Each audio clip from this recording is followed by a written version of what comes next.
Hello, हा इथं भांड्याच्या दुकानजवळ या की. मी 25-25 किलोची 2 पातेली घेतल्या, ती घराकडे न्यायची आहेत. कुणाचा कार्यक्रम आहे? कार्यक्रम नाही छोटा, ती घेऊन या, सांगतो तुम्हाला सगळं. सगळं नाही, पहिला सांगा काय कशी झाली, काय झाले?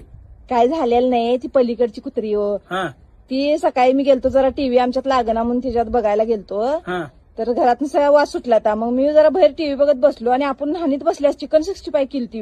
हा. मोबाईलवरच बघून केल्या पावशरभराचा हा आणि बसल्या नानीत खाईत. मग मी जरा वाकून बघितल्यावर इथं का बसलायसा होतं, तर मला म्हणते काय नाही 65 केलंय आणि पावशरभराच केलंय आणि ते वाटणीला यायला नकोय म्हणून इथं बसून खायला लावलोय म्हटली. हा. तुम्हाला पण आवडतंय, मग कुणाकुणाला द्यायचं म्हणून इथं बसलो म्हटलं. तुझं डोसकं फिरलं असेल नाही? हा, माझं डोसकं फिरले हा. आणि मी 25-25 किलोची पातेली घेतल्यात. हा. 50 किलोचं मी पण करणार आहे चिकन 65. बर सकाळी ते भाऊजीसनी फोन केलतो, हा त्यांनी 5 माणसं पाठवून दिल्यात आणि 2 सोलायला, 5 सोलायला आणि हा. 2 कापायला. बर बर 5 असं. सोलाला आहेत की नाही, त्या 5 रशी म्हणा पहिला आमच्या नवऱ्याला सोला, मग कोंबड्या. हा आणि ते मॅरिनेट करून ठेवणार आहे. हा. आणि आता चाललो इचलकरंजीला जाणार आहे मी, लवकर या तुम्ही. मी काय करू इथे देऊन?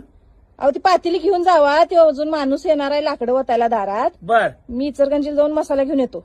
मग तू लाकडं पण सांगितल्यास? होय, लाकडं मग पण. माझी 7 महिने